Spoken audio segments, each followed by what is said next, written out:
Salut à tous, bienvenue sur ma chaîne. Aujourd'hui j'ai décidé de vous parler cinéma avec le dernier film de Guillermo del Toro qui donc s'intitule Crimson Peak et donc qui est sorti le 14 octobre 2015. Donc il est encore au cinéma si vous comptez aller le voir. Donc c'est un film qui est considéré, donc, comme on peut voir dans les revues et sur certains sites, comme étant un film d'épouvante horreur.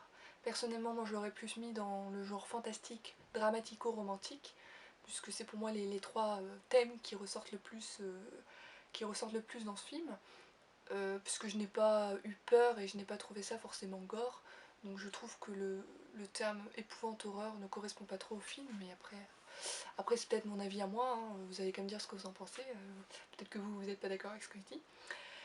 Donc voilà, donc c'est un film en fait, comme je vous l'ai dit, qui est réalisé par Guillermo del Toro, donc on retrouve son univers dans ce film. Donc pour ceux qui ne le savent pas ou qui ne se rappellent plus, c'est lui qui a réalisé par exemple Le Labyrinthe de Pan, Hellboy ou encore plus récemment Pacific Rim. Donc c'est quand même des films qui ont quand même bien marché et qui sont quand même plutôt pas mal. Voilà. Alors donc dans ce film qui se passe à l'époque victorienne, euh, on suit en fait l'histoire d'une jeune romancière qui s'appelle Edith Cushing et qui en fait depuis qu'elle est enfant peut entrer en contact et voir les esprits. Un jour elle reçoit justement un message, une mise en garde de sa défunte mère qui lui dit donc de faire attention à Crimson Peak. Donc elle va pas forcément prendre ça vraiment au sérieux et elle aurait peut-être dû, vous le verrez vous-même.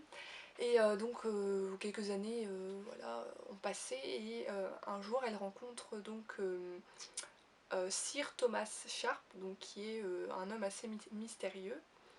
Et à partir de cette rencontre, sa vie ne sera plus la même. Vous le verrez vous-même, je ne vous en dis pas plus pour quand même vous laisser un peu de suspense. Voilà. Alors, concernant ce film, niveau visuel, donc c'est très beau, hein. Les décors sont vraiment magnifiques. Le manoir, vraiment l'univers gothique baroque, donc vraiment très très beau. Les costumes sont très bien aussi choisis. Au niveau effets spéciaux aussi, il n'y a rien à redire, c'est vraiment super bien fait. Justement, donc, vu que c'est un film quand même sur les esprits, etc., voilà, même s'ils ne sont pas extrêmement importants dans le film, voilà, ils sont quand même là. Et ben on s'attend pas à ce qu'ils soient comme ça en fait, on dirait pas vraiment des fantômes, on dirait plus des créatures un peu, je sais pas comment définir, un peu bizarres. Hein. Donc voilà, c'est vrai que dans tous les films d'esprit que j'ai pu voir, c'est rare qu'on voit des esprits comme ça en fait. Donc vous le verrez vous-même, mais ils sont assez particuliers. Donc je pense que c'est pour ça que le film a été interdit au moins de 12 ans, du fait ils font pas peur, mais ils peuvent choquer certaines personnes peut-être.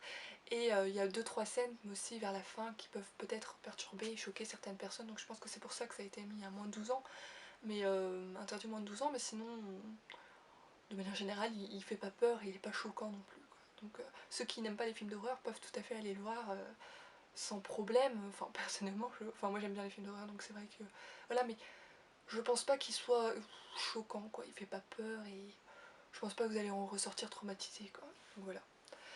Après, bon, si vous avez moins de 12 ans, n'y allez pas. Voilà, et donc c'est un film vraiment, au niveau par contre scénario, j'ai pas été surprise par l'histoire, on s'attend à ce qui va se passer en fait. Hein. Voilà, c'est vraiment... oui, on n'est pas surpris peut-être à la fin, il y a peut-être 2-3 scènes où on s'y attend pas, mais sinon de manière générale on sait ce qui va se passer dans l'histoire, globalement on sait ce qui va se passer, donc à ce niveau-là on n'est pas surpris, mais ça reste quand même un film vraiment à aller regarder au cinéma, je vous le conseille. Pour ceux qui sont déjà allés le voir, n'hésitez pas à donner votre avis dans les commentaires, peut-être que vous l'avez pas aimé, vous l'avez peut-être trouvé...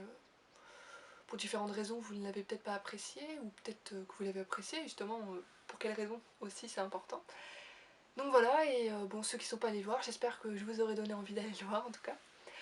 Vous pouvez voir en barre d'infos une des bandes annonces de ce film.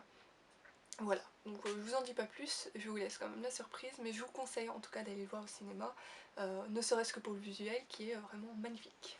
Voilà, je vous fais de gros bisous et puis je vous dis à très vite pour une nouvelle vidéo. Salut!